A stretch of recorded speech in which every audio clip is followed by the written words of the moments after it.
자, 우리 오늘 또 아침 GBS 나오신 여러분들도 환영합니다. 오늘 GBS에 다룰 주제들은 cradle, 요람이라는 거죠. The cradle of the church, of the church. 교회에 대한 요람, 교회가 초창기 초대교회의 그런 요람의 환경들, 아이가 태어났을 때, 교회가 태어났을 때의 그런 요람의 상황들이 어떠한 교회의 방향과 또 교회가 어떻게 자라났는지에 대한 이야기들을 같이 나눠보도록 하겠습니다. 한 사람이 이게 태어나가지고 살아가는 문화와 환경, 어떤 그런 공간들 매우 중요합니다. 늑대 이야기에서도 나왔던 것처럼 한 인간이 태어나서 어떠한 환경과 문화 속에 있는 것으로 그의 뇌의 구조뿐만 아니라 모든 삶의 많은 영향력들과 성격과 심지어 문화를 조성하는데 가장 큰 영향력을 미칠 뿐만 아니라 결국 그가 삶을 바라보는 세계관들, 인생관들까지 영향을 미친다는 것들을 우리가 볼 수가 있습니다. 그런 것처럼 교회도 마치 오순절에 태동하고 나서부터 당시 문화 역시 교회에 아주 중대한 발전을 미쳤다라는 것입니다. 그러므로 우리가 교회가 어떤 요람에서 그때 로마가 전 세계를 지배하고 있었을 때였기 때문에 로마의 로마의 영향을 받았던 로마의 요람이라고 표현하는 것들을 통하여서 교회가 바라보는 세계관, 인생관, 월드뷰가 많은 부분에서 달라졌다라는 것들을 오늘 좀 주제를 가지고 이야기를 좀 해보려고 하고 있습니다. 그래서 하나님께서는 적절한 문화와 환경을 선택하시고 그곳에 교회가 출발하도록 그렇게 계획을 해 놓으셨어요. 그 문화적인 배경이 어떤 배경이었을까요? 사실은 좀 이따가도 다루겠지만 유대인들, 유대교, 쉽게 말해 토라를 기반으로 세워졌던 그런 공동체를 통하여서 교회가 출범하도록 만들었다는 것들이 그것이 하나님의 계획이었습니다. 그러나 교회가 성장했던 처음 몇 년 동안은 성도들 자신들이 처해 있는 영적 문화와 그 환경에 대해서 제대로 이해하지 못했어요. 교회가 태어날 때. 그 결과 너무 아쉽게 교회는 엄청난 실수를 범하게 되었다는 것입니다. 그래서 문제의 양상은 이러한 교회의 큰 실수들이 초대교회의 교회 요람에서 아이들이 탄생되었던 것들이 지금도 여전히 교회가 동일하게 그러한 문화에 의해서 외부 환경에 의해서 교회가 진짜 따라야 될 환경을 제대로 형성하는 것들에 대한 이해함이 없음으로 말미암아 많은 잘못된 길로 선택하고 있다라 또 답습하고 있다라는 것들을 여러분들과 좀 나누려고 하는 것입니다. 그래서 교회는요, 사실은 여러분들이 잘 알다시피 교회의 뿌리가 어디냐라고 할 때 그 뿌리들을 설정하는 것들이 매우 중요하죠. 그래서 아니나 다를까 교회는 유대 배경에서 태어나 유대교의 자양분을 먹고 자랐다는 것입니다. 그래서 저희가 계속 그런 걸 가르치고 있잖아요. 그죠? 심지어 예수님도 유대인이었습니다. 그리고 생후 7년 동안 교회는 유대인 교회였다는 것입니다. 소리가 안 들리네요. 들려요? 근데 공간으로 들리나요? 네, 잠깐만 제가 안 누르고 갔네요.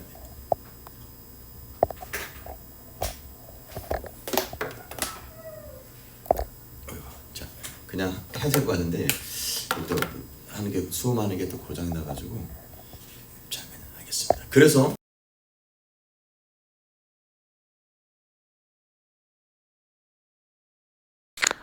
그래서 이제 교회가 듣고 계신 분들은 온라인으로 듣고 계신 분들은 한번 체킹해 주세요.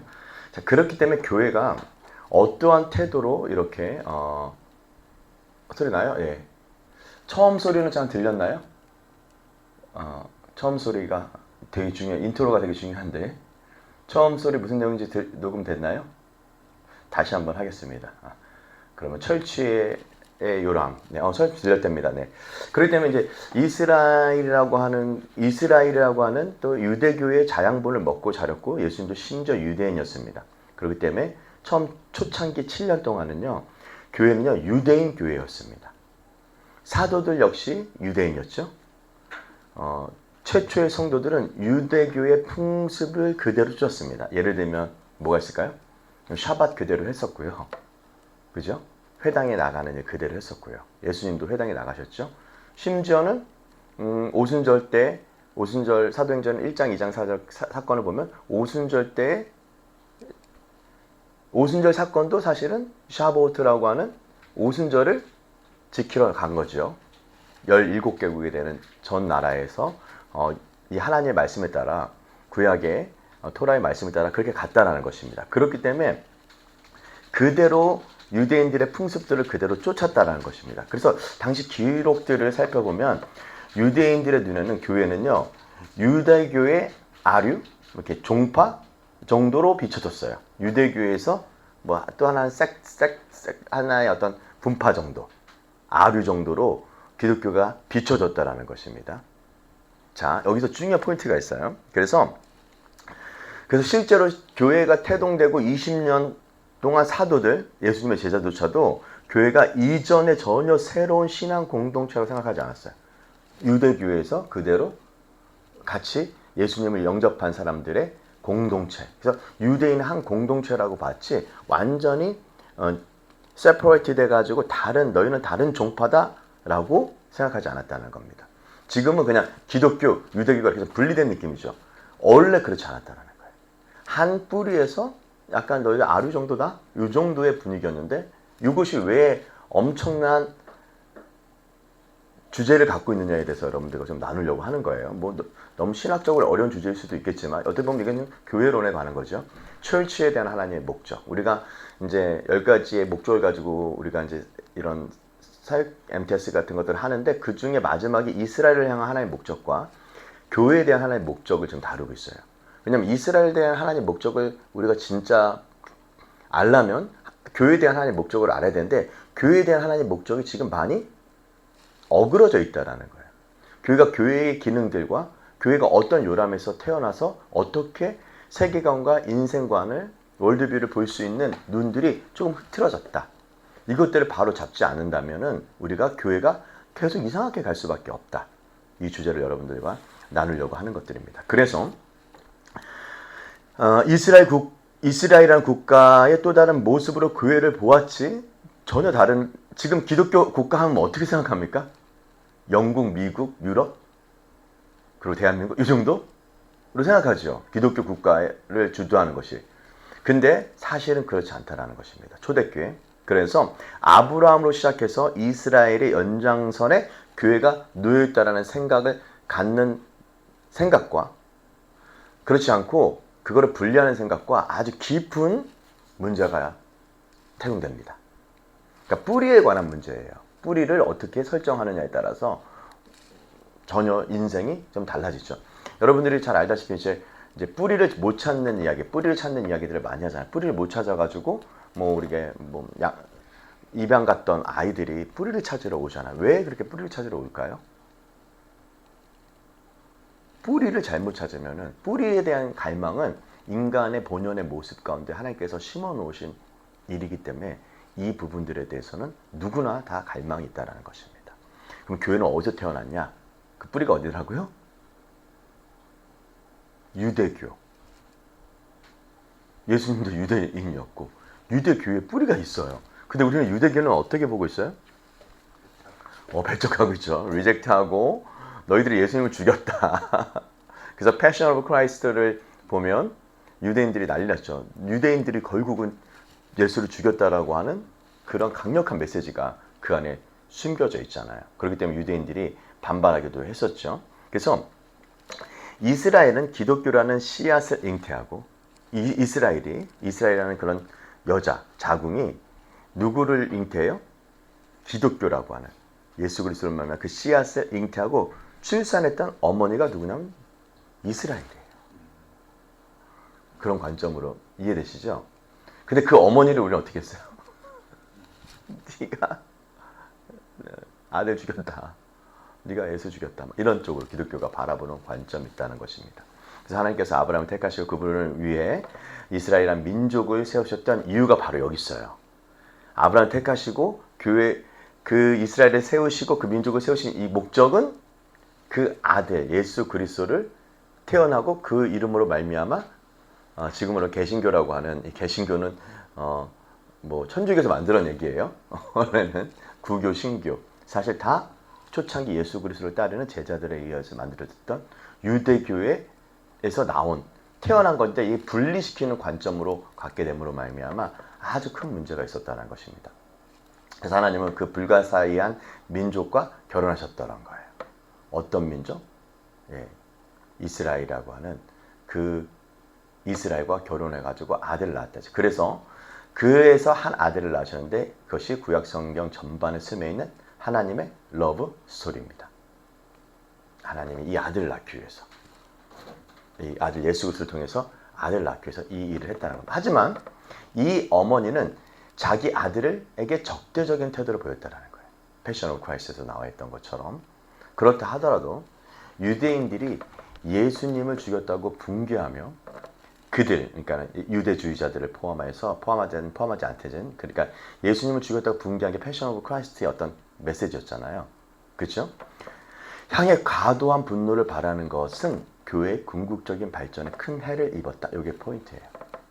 자, 우리 예수님 죽였죠. 패션 오브 크라이스트 보면요. 근데 거기에 과도하게 분노를 바라는 것이 교회의 궁극적인 발전에 큰 해를 입었다는 것입니다. 그래서 제가 늘 얘기했던 것처럼 여러분의 부모님, 여러분 권위자들에 대해서 너무 과도하게 분노를 일으키게 되면 여러분의 발전에 큰 해를 입게 된다라는 메시지를 많이 줬습니다. 그래서 유대교와 과도한 분노를 품게 되는 그러한 일들 때문에 유대교와 교회가 결별하겠다는 것이 원래 하나였는데 에카드였는데 분리되기 시작했고 그 교회의 중심에는 로마 쪽에 기울어졌다는 거예요. 로마 쪽으로 쫙. 이게 이제 로마 쪽으로 기울어져서 콘스탄틴 황제랑 이제 결혼하게 되는 그런 일들. 313년에 로마 쪽으로 원래는 유대인들이랑 같이 이게 잘 극복하고 어떤 지도자들이 그런 메시지를 줘가지고 그런 것들을 잘 극복해 나가고 교회의 발전에 더 크게 영향을 미칠 수 있었다면 예수님은 더 빨리 오실 수도 있었습니다. 근데 그 부분에서 지도자들이 실수했다라는 것들이죠. 왜냐하면 큰 영향력이 그 뿌리로부터 공급되는 겁니다. 제가 식물 키우면서 늘 보는 것들은요. 뿌리의 어떠함이 굉장히 중요한 포인트예요. 뿌리가 잘 안착하냐. 그래서 제가 겨울에 이제 하우스 안에서 겨울에 식물을 살려내긴 했어요. 예를 들면 이제 식물을 살려냈어. 추운데 영하로만 떨어지지 않으면 이제 식물이 안 죽으니까 저기 한 새벽 6시, 5시 정도면 한 2, 3도 정도로 맞춰놓고 키우는 거예요. 그러니까는 식물이 죽지는 않아요. 근데 어떤 문제가 있었냐면 환경이 적절한 환경이 아니니까 뿌리가 안 내려가는 거예요. 그래서 제가 들어봤어. 화분을. 그때 뿌리가 화분 밑으로 잘 돌지가 않는 거예요. 화분이 안 돼. 지금 화분에 뿌리가 돌기 시작했어요. 죽진 않아. 마치 그와 같은 거예요. 그러니까 뿌리를 깊이 내리는 것이 왜 중요하냐면 아무리 영양소를 갖다가 비료질을 한다고 해도 뿌리가 적절하게 끝에 부분까지 아주 풀뿌리 같은 곳에서 정확하게 빨아들일 수 있는 힘이 없으면 겉에 보이는 건 지탱하는 것 같지만 자양분을 빨아들이지 못해가지고 식물이 열매를 맺고 꽃이 피고 열매를 맺는데 에너지가 떨어집니다. 그래서 열매가 맺히다가 떨어져요. 그걸 지금 봤어요, 지금 제가. 꽃을 피긴 했는데 뿌리가 안 도니까 열매가 맺히다가 떨어지더라고요. 아, 참, 이거를 내가 올해 이제 처음 발견한 거예요. 그래서 겨울에도 25도까지 막 10몇 도, 15도, 16도, 17도까지 가온을 해야 돼. 그럼 비용이 많이 발생. 그렇죠. 그래서 비용이 많이 발생이 돼. 가온비가 많이 들어가죠. 비용이 많이 발생이 되니까 그런 대신 뿌리가 밑에까지 활착이 돼가지고 이 여름 때는요, 확 올라와서 열매를 딱 맺고 뿌리가 잘 활착됐으니까는 열매 자양분을 딱 주면서 열매가 아주 실한 열매들이 맺혀지게 되는 것들이죠. 지금 사실은 한 4월, 5월부터 뿌리가 이제 내려가기 시작하더라고요. 그 겨울에는 못 내려간 거예요. 그거를 겨울 안에 2, 3개월을 앞당기게 되면요. 이제 더 좋은 열매들을 맺을 수 있죠. 그래서 과일 값이 비싼 것은요, 더 그만큼 가온에서 앞당기기 때문에 그렇습니다. 어쨌든 그리고 과일이 맛있는 것은 아주 차갑고 따뜻하고 이거를 반복하면서 과일이 아주 맛있어지고 당도가 높아지는 일들을 보죠.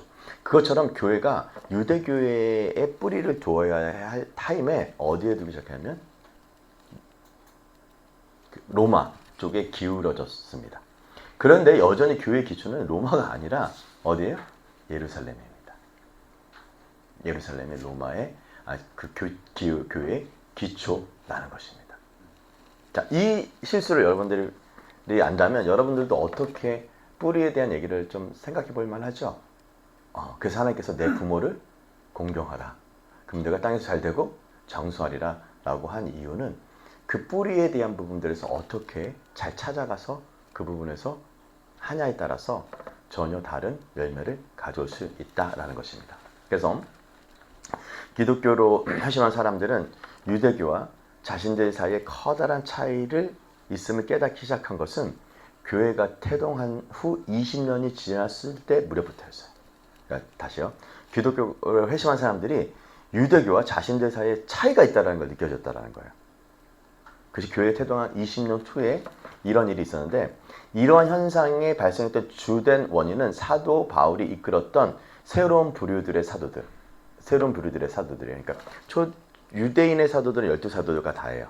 근데 사도 바울이 이제 복음을 전도하고 이방인들 중에 이제 뭐 유니게라든지 여자 사도까지 또 심지어 사도들을 세우기 시작해요. 에베소서 4장 11절의 말씀처럼 하나님께서 교회에게 선물을 줬는데 그 중에 사도요, 선지자요, 복음자들, 목사요, 교사요라고 하는 이 ascending gift라고 하는 교회에다가 선물을 주는데, 그것이 이제 12사도들은 유대인의 사도들이죠. 유대인의 양의 사도. 예수님 직접 보고 따랐던. 근데 그 중에 한 명인 우리가 이제 사도 바울이 사도라고 이제 공격을 받거든요. 너는 예수님 만난 사람이 아니지 않냐? 사도들의 조건에 들어가지 않지 않냐? 이런 주제들. 너 예수님 만났냐? 예수님 따르지 않았다라고 얘기하는 주제들이 있는데, 이 부분에서 이제 그래서 이제 그 공격을 많이 받다가 결국은 이제 사도 바울이 베드로나 야고보 많은 사도들을 만나면서, 양의 사도를 만나면서 정말 예수 그리스도를 만났구나. 다메섹에서 만났고 하나님께 기름 부음 받고 완전 달라졌구나. 그리고 12년인가 15년 동안 아라비아 광야에 가서 그가 갖고 있었던 유대적 배경뿐만 아니라 예수 그리스도에 대한 깊은 계시들을 이제 만나기 시작해요. 심지어 삼층천에 갔다 오면서 그 비밀에 대해서는 성경에 써있지 않지만 하여튼 엄청난 많은 일들을 가지고 복음을 이제 이방 사도로서 전하기 시작하면서 그 중에 사도들이 또 세워지기 시작해요. 사도들이 세워지기 시작합니다. 이방 출신의 사도입니다. 그렇게 나타났기 때문에 여기서 바울의 훌륭한 사역과 가르침 덕분에 구약의 토라에 규정하는 의식을 따르지 않고도 그리스도인이 될 수 있다라는 사실이 확인되었다는 거예요. 그래서 이제 안디옥 교회에서 이제 예루살렘에서 이제 회의하다가 이제 이방인들에게 이런 짐을 짊어지게 하지 말자. 그러면서 그들이 목베임을 먹는 거라든지 여러 우상숭배 재물들을 먹는 거, 이런 여러 가지 기타 몇 가지만 빼놓고는요 이제 못하겠다라는 것들이에요. 이 일들이. 이것들이 왜 우리가 지금 이런 공부들을 해야 되고 이것이 왜 중요한 주제인가를 여러분 아는 것들이 매우 중요합니다. 그렇기 때문에 그가 이제 사도 바울이 이제 토라에 대해서 가장 열정적이고 엄격했던 바리새파의 유대의 한 파죠. 사두개파, 바리새파 출신이었음을 생각한다면 바울이 전한 새로운 가르침은 가히 충격적이었어요. 왜냐면요, 이거 뭐 예를 들어 할례, 디모데의 할례 문제도 좀 신학에 나오는데, 디모데 할례에 대한 부분에서 사도 바울이 얘기하거든요. 그렇죠? 할례 부분요, 이스라엘 백성이 되냐 안 되냐에 하나님이 명하신 굉장히 중요한 일이에요. 그렇죠? 그러니까 이 토라에 대해서, 구약의 토라에 대한 부분에서 사도 바울이 가져오게 됐을 때 그 가져오는 과정 가운데서 여러 가지의 그 중요한 가르침들이 충격적이었다는 거예요. 유대교 입장에서 보면. 그렇기 때문에 이제 사도 바울을 잡아 죽이려고 하는 거예요. 너가 우리 아브라함의 받았던 우리 조상이 받았던 토라에 대해서 네가 지금 무슨 말 하고 있냐? 그렇죠? 율법에 대한 목적, 그래서 이제 율법에 대한 토라에 대한 목적도 뭐 얘기하고 뭐 여러 가지 얘기하고 이제 그 예수 그리스도의 의 십자가로 말미암아 의에 대한 복음을 계시를 받고 그것들에 대한 얘기를 할 때 유대교의 입장에서 보면 좀 충격적인 거예요. 특히 바리사파가 그렇게 얘기했다는 거는요 더 충격적인 거예요. 지금 얘기하면 제가 뭐 예를 들면 뭐 여러분들 주일날 나오지 마시고요. 금요일 샤바만 하면 됐습니다. 이렇게 얘기한다거나 아니 반대로 여러분 저기 주일만 나오시고 금요일 날은 샤바스 안 해도 됩니다. 이렇게 얘기한다고. 충격적이죠. 이단 소리 들어요. 첫 번째가 충격이고. 네, 첫 번째가 충격이죠. 두 번째는 뭐 두 번째는 여태까지 해왔던 거니까. 여태까지 답습해왔고 몇 년 동안 해왔던 거니까. 근데 전에 이제 가끔씩 첫 번째 말을 아니 두 번째 말을 하시잖아요. 네. 샤bat 주일에 안 나올 때 샤바트 나와 네. 하시잖아요. 네네. 근데 충격이었어요. 충격이었죠. 예. 그거는 충격이에요. 주일날에 안 나오고 금요 샤바스는 꼭 나오라고? 이게 진짜 막 저 사실 이단 소리 들어요. 이런 얘기 들으면요. 뭐 이단 소리 들을 수만 있어요. 그래서 제가 사실은 저 자유한데 그래도 분위기상 그 주일날 그래도 우리 찬양하고 같이 모여서 원래 제7의 안식일처럼 그 금요일날 모였다가 토요일날 그렇게 하는 게 어떻게 보면 더 토라적이죠. 그죠? 근데 완전히 획기적인 이야기들이 막 엄청나게 가기 충격적으로 사도 바울이 이러한 부분들에서 가르치기 시작했다는 거예요. 그래서 한때 유대교의 전통을 향한 바울의 열정은 복음을 내세우는 진리와 정면적인 갈등을 빚었어요.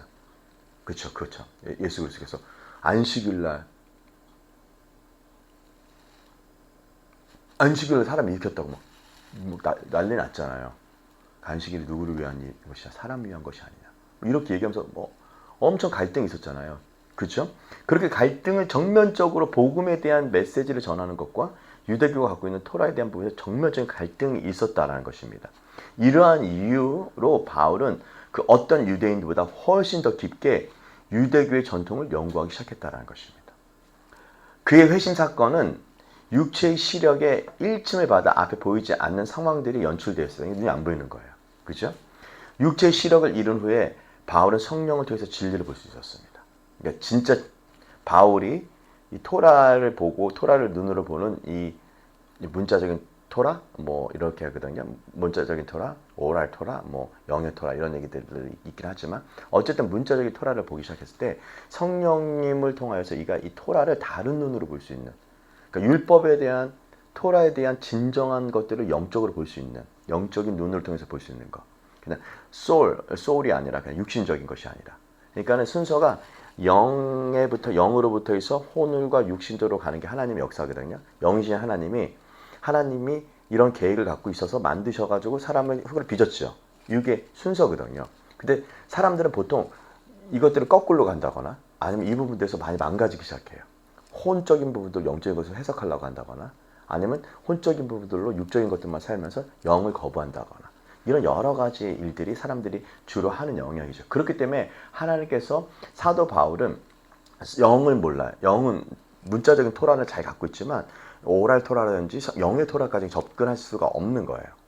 그러니까 하나님께서 그 육체의 시력을 잃게 한 후에 성령님을 통해서 이 진리를 하나님의 본질의 영의 진리들을 보기 시작했죠. 그러므로 이 사건은 그가 진리라고 여겼던 것들에 대해서 재고할 수 있는 내가 어떻게까지 그렇게 살았는데 그게 아닐 수 있구나 다시 한번 생각할 수 있는 기회를 가지고 있었다는 거예요. 그의 진리관에 혁명적인 아니 이노베이션한 혁명적인 변화, 트랜스폼을 가져온 사건이라고 평가할 수가 있다는 거예요. 이 다메섹에서 눈이 시력이 어려졌다는 것입니다. 그 결과 바울은 아마도 인류 역사상 가장 위대한 영적 시력을 소지하는 사람이 되지 않았을까 생각해 봅니다. 그러니까 이거를 이제 토라를 이제 문자적인 토라, written 토라, 그 다음에 oral 토라, 그 다음에 영의 토라 이렇게 세 가지로 이렇게 보통 나누기도 하거든요. 그러니까 이게 가장 영적 시력을 소유한 자가 된 거예요. 하나님의 영. 그래서 여러분 오순절 사건을 제가 얘기했던 것처럼 오순절 사건은 이 교단은 많은 영적 언어를 갖고 있는 거라고 표현됐죠. 네. 장로교의 영적 언어가 있죠. 그러니까 교회도 사실은 지금 바벨탑처럼 많은 흩어진 언어들이 있다라는 거예요. 그와 같이 다양한 영적 언어를 갖고 있는 것처럼요. 그런 것들에 대해서 하나 되게 하신 그 성령님의 사건인 것처럼요. 이 사도 바울이 영적 시력들을 완전히 회복하게 된 거예요. 와, 이건 진짜 엄청난 충격이에요. 완전 다른 세계를 본 거예요. 다른 영적인 그러한 눈을 가지게 된 거예요. 그래서 주제를 가지고 얘기했던 것처럼 사람이 하나님께서는 자연적인 영역에 사람들 축복해 줄 수 있어요. 여러분 돈 열심히 버는 것들 알고 열심히 하면 돈을 잘 벌 수 있어 축복하고 하나님께 축복해 줄 수도 있습니다. 그러나 자연적인 영역의 축복을 받았다고 해서 영적인 영역까지 축복이 오지 않을 수도 있습니다. 근데 영적인 축복을 받으면 자연적인 영역의 축복을 받을 수 있습니다. 이것이 일체 비결을 배우는 하나님 놀라운 일이라고 사도 바울은 빌립보서에 얘기하고 있는 겁니다. 내가 일체 비결을 배웠다. 그 비결은 뭐냐면 분비에 처할 때도 있고 가난에 처할 때도 있잖아요. 그거 일체 비결을 배우는 것들은요. 어떤 부분이냐면 이런 영적인 시각들을 가지고 이 일들에 대한 하나님의 어떤 글들을 보게 되는 시각을 가지게 될 때 그 핵심적인 가치를 보게 될 때 사람들은 빈부에 처한 것든지 부유함에 처하든지 그 두 가지의 일들에 대해서 일체 비결을 배울 수가 있는 거예요. 영적 시력을 갖고 있을 때. 만약에 이것을 갖고 있지 않으면요. 빈부에 처해 있으면 나는 왜 이렇게 가난해 하면서 원망, 불평, 비교를 하고 열등감에 사로잡힐 수도 있고요. 아니면 부유했을 때는요. 이런 시각을 갖지 못하고 영적 시력을 갖지 못할 때는요.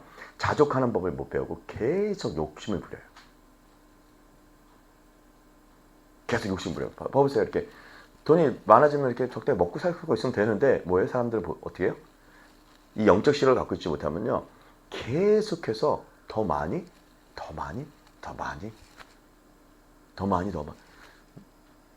집사님도 그러지 않아요? 이게 집에 하나 있으면 되는데 사람들이 몇 개를 원해요?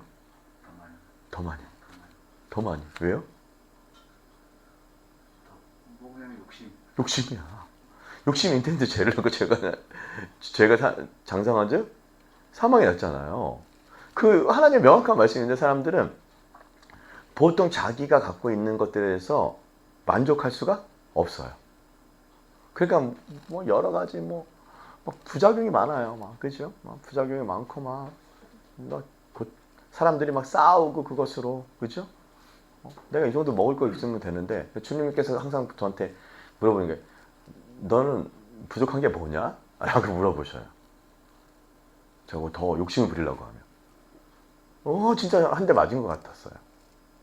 부족한 게 내가 지금 먹고 사는데 쌀이 없는 것도 아니고 그리고 내가 뭐 하는데 부족함이 없는데 근데 뭘 그렇게 더 욕심을 부리려고 하는지 모른다라는 것들이죠. 그래서 막 자기가 감당할 수 없는 막 엄청난 것들을 가져요. 그러니까 이게 농사 배우면서 하다 보니까 한 사람이 땅을 경영할 수 있는 영이 500평이래요. 500평 이상은 혼자 감당하지 못한대요. 다 망가진대. 근데 사람들이 막 땅을 한 500평, 한 300평, 500평 받으면 되는데 막 1000평, 10,000평 해가지고 막 노동자 써가지고 더 막 수익을 올려가지고 막 해가지고 그 수익 많아져서 그런 창조적이고 그렇게 더 발전적인 것들 사회에 공헌하고 이런 것들 너무 좋아요. 근데 욕심으로 나타나는 그런 일들을 통해서 그래서 막 더 많이 막 뭐예요? 대출하고 더 많이 빚 끌어당기고 돈은 돈을 벌거든요. 그러니까 더 막 해서 어떻게 해요? 그냥 막 망가지잖아요, 사람들이. 망가지니까는 이제 감당이 못 돼요. 그 욕심을요, 제어할 수가 없어. 욕심이 크리스찬들도 욕심이 제가 보니까 잘 제어가 안 되는데, 목사님들도 그런데. 성도들도 이 정도면 될 것 같은데. 이 정도로 해가지고 이렇게 해서 같이 그리스도를 따라가는 좋은 공동체가 되면 되는데, 뭐 전도의 목적, 천국 가라는 목적 때문에. 근데 그 뒤에 숨어져 있는 야망을 있거든요. 그 숨겨진 야망이 있어. 진짜 그 야망을 하나님 앞에 드러내서 볼 수 있는 사람이 몇 명이 될까요? 그 야망이 숨겨져 있고 그 야망 때문에 그 욕심 때문에 망가지게 되거든요. 삶이. 그런 부분들에서는 사람들이 잘 볼 수가 없다라는 것들이죠. 그래서 사도 바울은 이런 거예요. 토라 이 말씀의 율법을 지키는 어떤 그런 여러 가지 바리새파들의 궁극적인 목적은 뭐냐면 자기가 스스로 의로워진다라는 것들이 숨겨진 야망이에요. 내가 이런 사람이야. 내가 이 정도로는 살았어. 이 정도 말씀 지금 넌 어느 정도 좀 깨달았냐? 넌 어느 정도 좀 지키고 있냐? 이 정도의 수준으로 얘기하고 있다라는 것들입니다.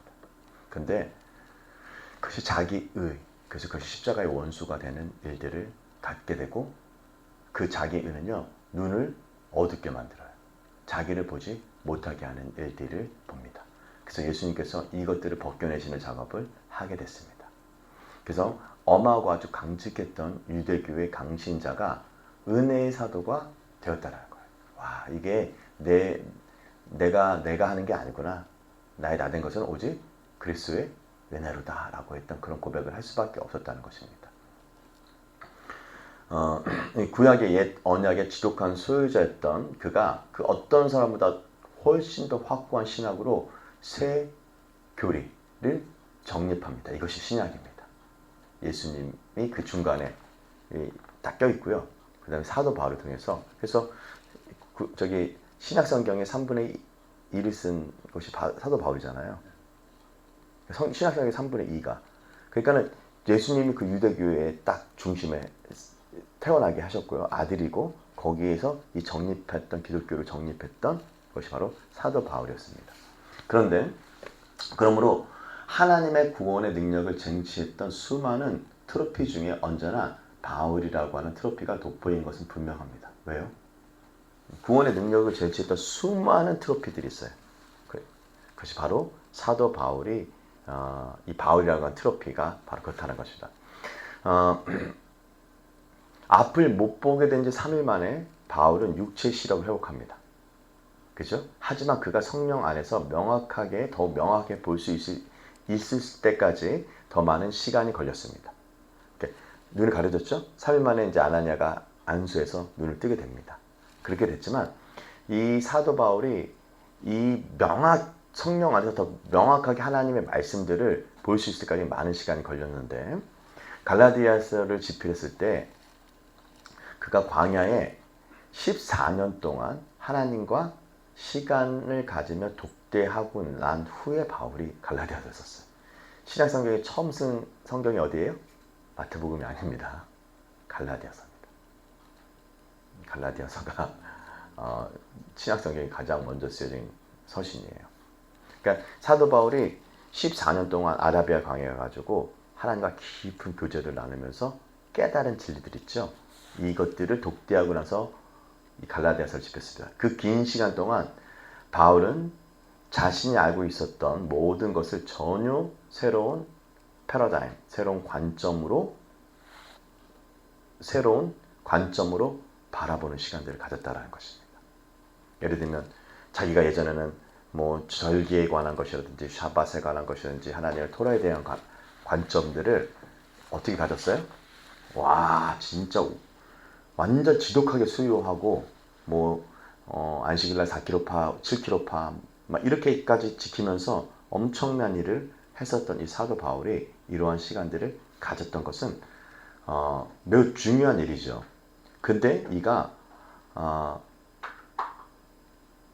새롭게 완전히 변했다는 거예요. 새로운 시각을 가졌어요. 이거 목적이 뭐지? 절기의 목적이 뭐죠? 우리가 이번 주 후카트를 가져가잖아요. 여러분 후카트에 처음 시작하는 내용이 뭐냐면 붉은 암송아지의 제예요. 그 사도 바울이 이 붉은 암송아지의 제에 대해서 공부했었고 배웠을 거 아니에요.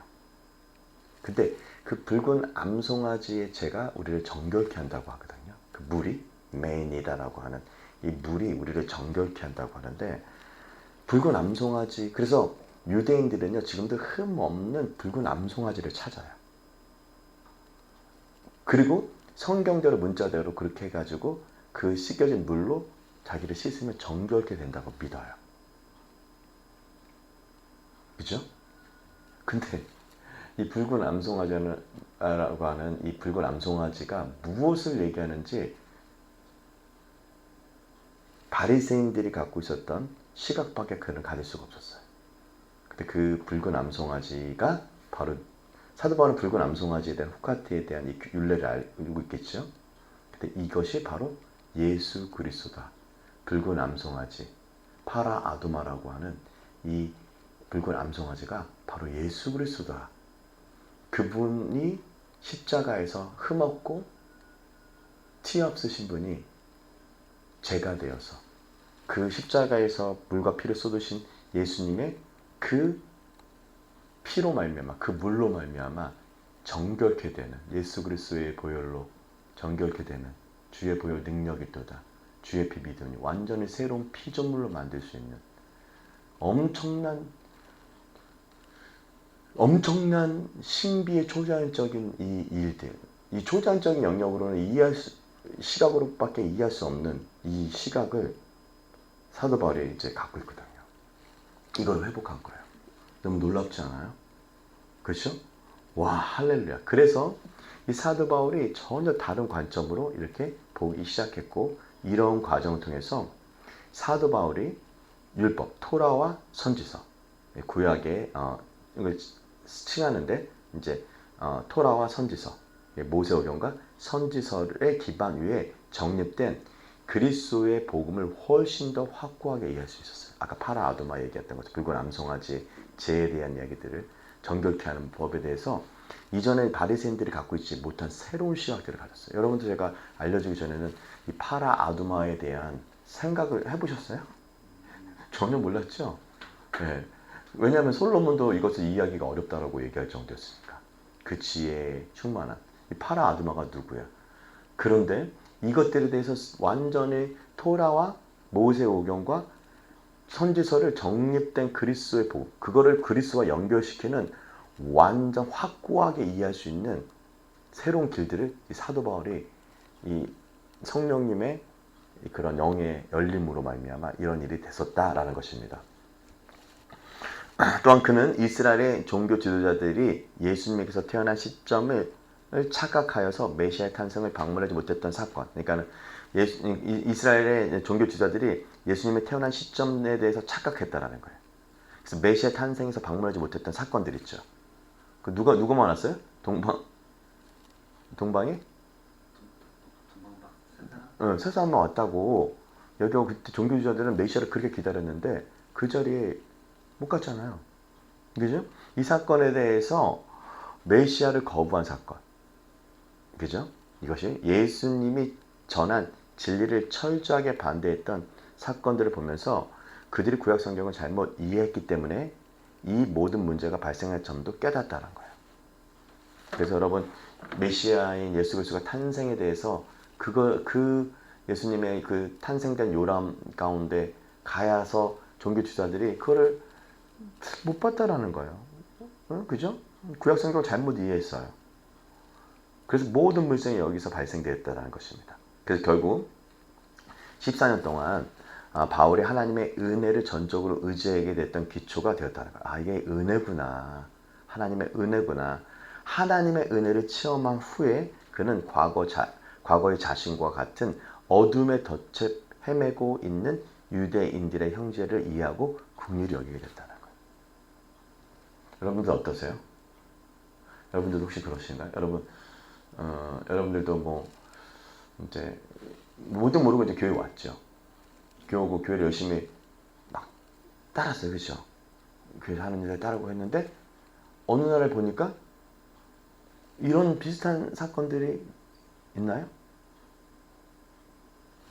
여전히 자신들의 관점들과, 그러니까 그런 거 있잖아요. 교회를 뭐 축복의 통로로 물질 만능주의를 채우는. 왜냐면 기독교가 갔을 때 항상 물질이 항상 풍요했으니까 교회에다가 헌금하면 나 축복 줄 거야. 이러한 물질 만능주의적인 그런 관점으로 하는 사람들도 있죠. 여전히. 자신의 사심이 들어갈 수가 있다는 것들이죠. 그래서 그러한 것에 의해 덫에 빠져있는 그리스도인들, 여러분들 예를 들면 이런 거예요. 지금 어떤 덫에 빠져있냐면 교회가 뭐 이신칭이 해가지고 오직 믿음으로 말미암아 구원 얻는다 라는 그런 once save always라고 하는 니골라당의 교훈이라든지, 아니면 나 이제 예수 믿었으니까 구원 받았어, 뭐 천국 가는 게 목적이야. 그래서 옛날 불신족 예수 천당 이런 얘기 했죠. 목적이 뭐예요? 지금도 노량지에도 계속 있는 노량진에서 예수 천국 청량리에 청량리에서 불신지옥 써놓고 이런 분들이 있어요. 자, 그분들을 제가 뭐 비판하고자 비난하고자 하는 얘기는 아니고요. 어떤 부분에서는요, 그런 메시지들이 우리가 이 땅에서 예수님을 믿는 구원이 천국 가는 거다라고 메시지가 많이 이렇게 덫처럼 들어올 수가 있다는 거예요.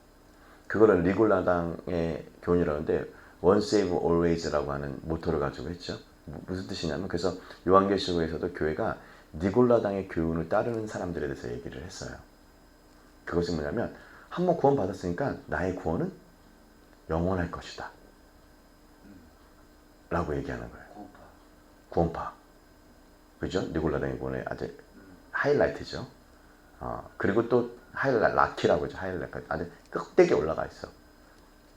근데 그런 사람들이 그냥 구원파라고 얘기를 하지만 더 속기 쉬운 건요 뭐냐면 교회 내에 그런 생각들을 갖고 있는 사람들이 있다는 거예요.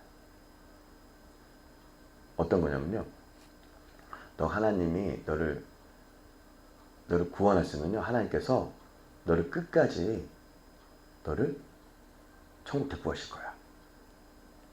이런 얘기 어떠세요? 좋아요. 할렐루야. 난 이제 교회 나오고 교회도 주일에도 잘 나오고 11조 헌물도 잘하니까 나는 이제 천국 갈 거야. 할렐루야. 목사님 오셔가지고 이제 천국 갔습니다. 할렐루야. 근데 제가 이게 성경 읽다 보니까 사도 바울이 고백했던 것처럼 내가 다 달려가고 다른 사람 구원하고 나는 떨어질까 두렵대요. 그럼 좀 말이 좀 안 맞지 않아요? 그렇죠? 내가 달려갈 길을 다른 사람 다 구원하고 자기를 주님께서 떨어질까봐 두렵고 떨리대요. 그러면 이게 안 맞잖아요, 말이. 그러면 여러분, 한 번 구원은 영원한 구원이 될 수도 있을까요? 아니면 한 번 구원은 우리에게 도대체 무엇일까? 전 그래서 요즘에 묵상하는 것이 사도 바울이 얘기했던 것처럼 우리의 영과 혼과 육이 예수 그리스도가 올 때까지 온전케 되고 보존되게 되는 그러한 생각을 좀 많이 하거든요. 그래서 그거를 뭐라고 하냐면 영의 구원뿐만 아니라 혼의 구원, 심지어 육체의 구원까지 온전케 되는 일들에 대한 부분에서 갈망하라고 하는 그것들에서 사도 바울이 고백하는 거 보면서 내가 지금 이 소울, 생각이라든지 마음이라든지 뭐 생각과 마음, 뭐 감정 이런 부분들에서 구원의 필요성이 있나? 이런 생각이 좀 들어요. 여러분 있어요? 생각 좀 변화돼야 될 것이 있나요? 많죠. 생각이 변화될 것들이 정말 많아요. 어저께 우리 예배팀에서 나눴던 것처럼 그런 얘기 했잖아요. 무슨 얘기 했냐면 사람들이 똥 먹고 산다.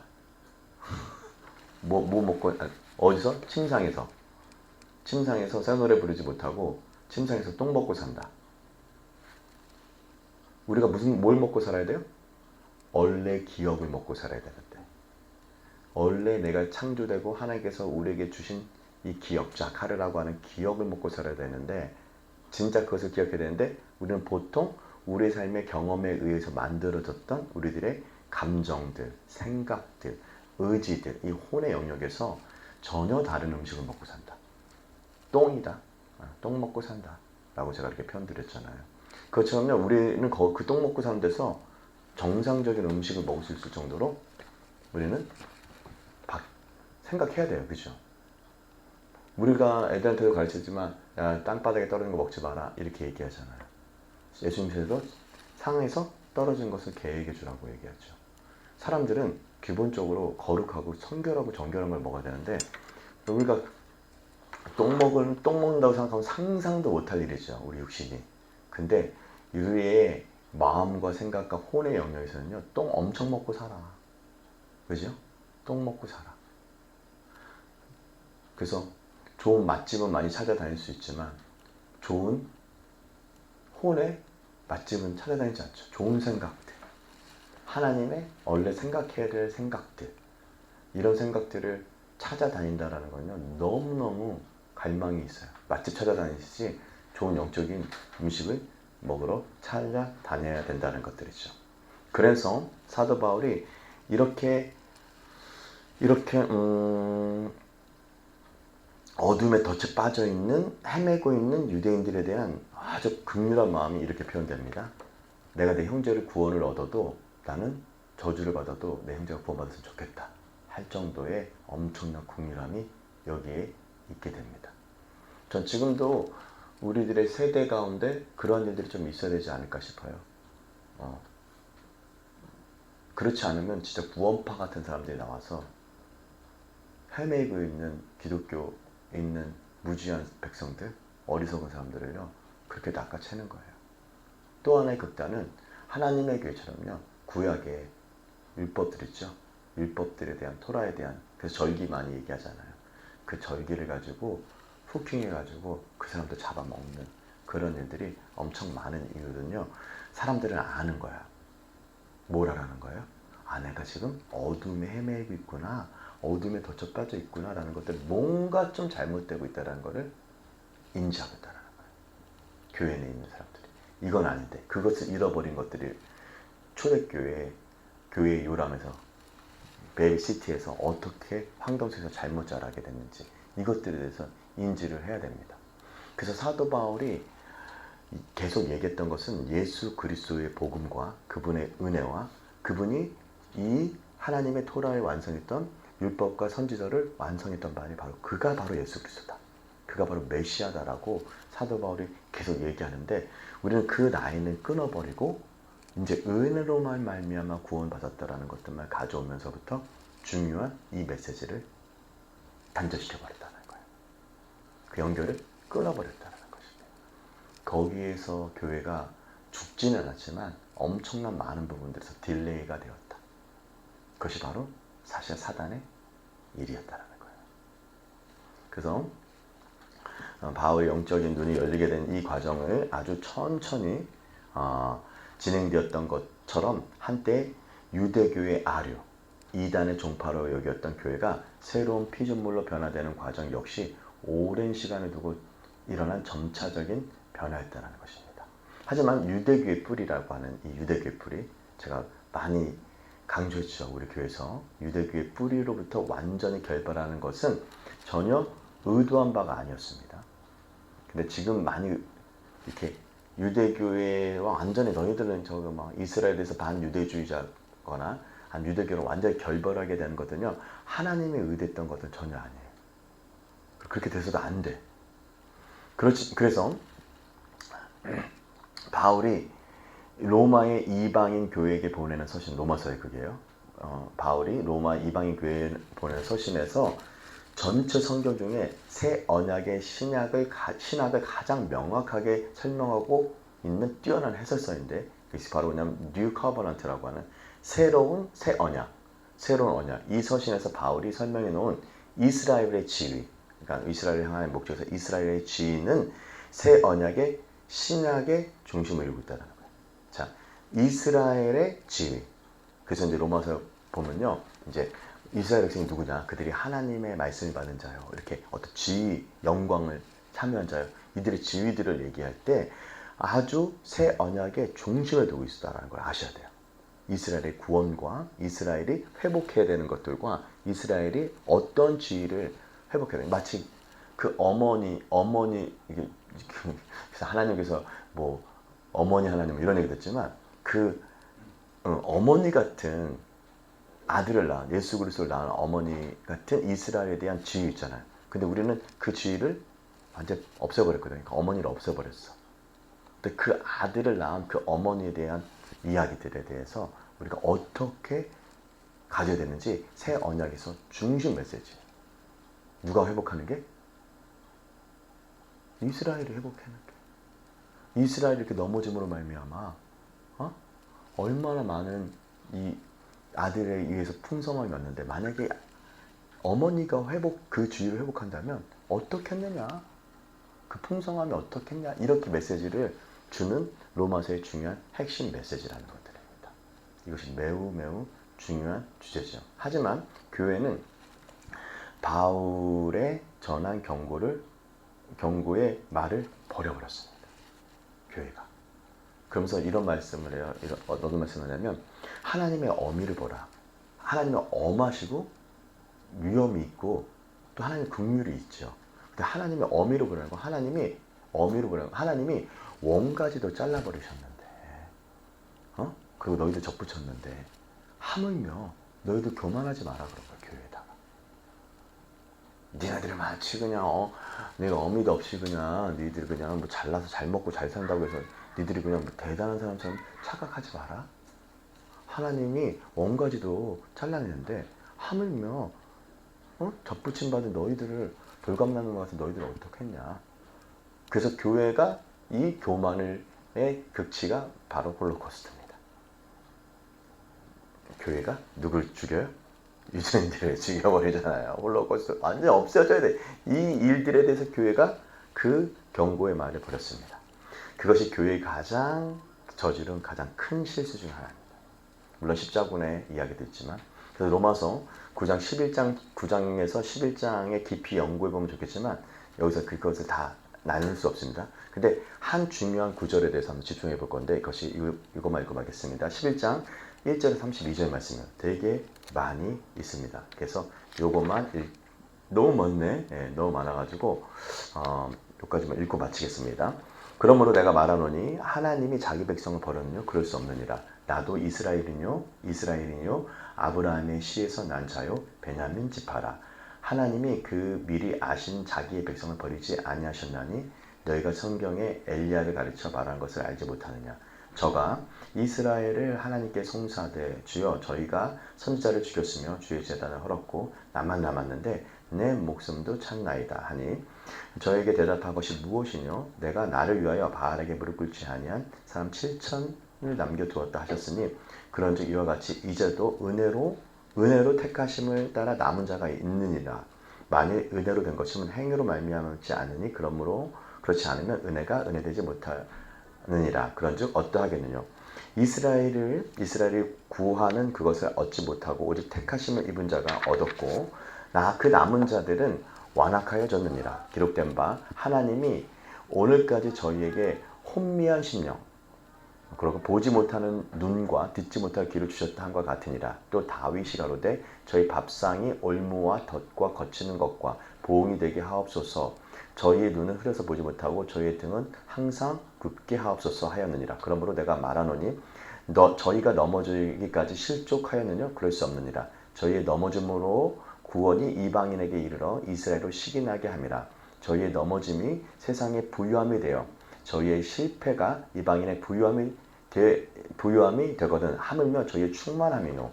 내가 이방인들에게 말하노라. 내가 이방인의 사도인 만큼 내 직분을 영광스럽게 여기노니 이는 곧 내 근육이 아무쪼록 시기케 하여 저희 중에 얼마를 구원하려 함이라. 저희를 버리는 것이 세상의 화목이 되었거든 그 받아들이는 것이 죽은 자 가운데서 사는 것이 아니면 무엇이겠느냐. 제사는 처음 익은 곡식가루의 거룩한 떡덩이도 그러하고 뿌리가 거룩한즉 가지도 그러하니라. 또한 그 가지가 얼마가 꺾였는데 돌감람나무인 내가 그들 중에 접붙임이 되어 창감나무의 뿌리의 진액을 함께 받는 자가 되었은즉 그 가지를 향하여 자긍하지 말라. 교만하지 말라는 거예요. 자긍하지 말라. 자긍할지라도 내가 뿌리를 보존한 것이 아니요 뿌리가 너를 보존하는 것이니라. 그러면 내가 내 말을 가지들이 꺾이운 것을 나로 접붙임을 받게 하리라. 옳도다. 저희는 믿지 아니함으로 꺾이우고 너희는 믿었으므로 섰느니라. 높은 마음을 품지 말고 도리어 두려워하라. 하나님의 온 가지도 아끼지 아니하신즉 너희도 아끼지 아니하시라. 그러므로 하나님의 인자와 어미를 보라. 넘어지는 자에게는 어미가 있으니 너희가 만일 하나님의 인자에 거하면 그 인자가 너희와에게 있으리라. 그렇지 않으면 너희도 찍힌 바 되리라. 저희도 믿지 아니하는데 거하지 아니하면 접붙임을 얻으리니 이는 저희가 접붙일 능력이 하나님께 있으니라. 내가 원 돌감나무에서 찍힘을 받고 본성을 거스려 좋은 감람나무에 접붙임이 되었은즉 원가지인 이 사람들이 얼마나 더 자기 감람나무에 접붙임을 얻으리라. 형제들아 너희가 스스로 지혜있다 함을 명쾌하기 위하여 이 비밀을 내가 모르기를 원치 아니하노라. 이 비밀은 이방인의 충만한 수가 들어오기까지 이스라엘의 덜어는 완악하게 된 것이라. 그리하여 온 이스라엘 구원을 얻으리라. 기록된 바 구원자가 시온에서 오사 야곱에게 경건치 아니하는 것을 돌이키게 하겠고 내가 저희를 죄를 없게 하게 할 때 저에게 이루어질 내 언약이 이것이라 함과 같으니라. 복음으로 하면 저희가 너희를 인하여 원수된 자여 택함으로 하면 조상으로 인하여 사랑을 입은 자라. 하나님의 은사와 부르심에는 후회함이 없느니라. 너희가 전에 하나님께 순종하지 아니했더니 이스라엘에 순종치 아니함으로 이제 국률압을 입었는지라. 이와 같이 이 사람이 순종하지 아니하는 이는 너희에게 베푸시는 국률이 이제 저희에도 국률을 얻게 하려 하시니라. 하나님의 모든 사람을 순종치 아니한 가운데 가둬두심은 모든 사람에게 국률을 베푸려 하십니다. 와, 정말 너무 놀라운 메시지입니다.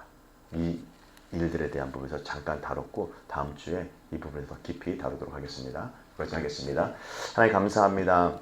우리가 이 로마서 11장의 말씀들 또 교회의 요람들을 살펴보면서 어떻게 교회가 그를 품었던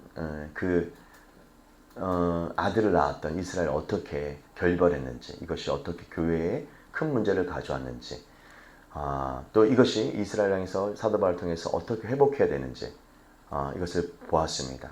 우리도 하나님 이스라엘 향해서 또 우리의 권위자들을 향해서 어떻게 우리가 마음을 가져야 되고 어떻게 서야 되는지 아는 깊은 지혜가 우리 가운데 있기를 기도합니다. 예수님을 기도했습니다. 아멘.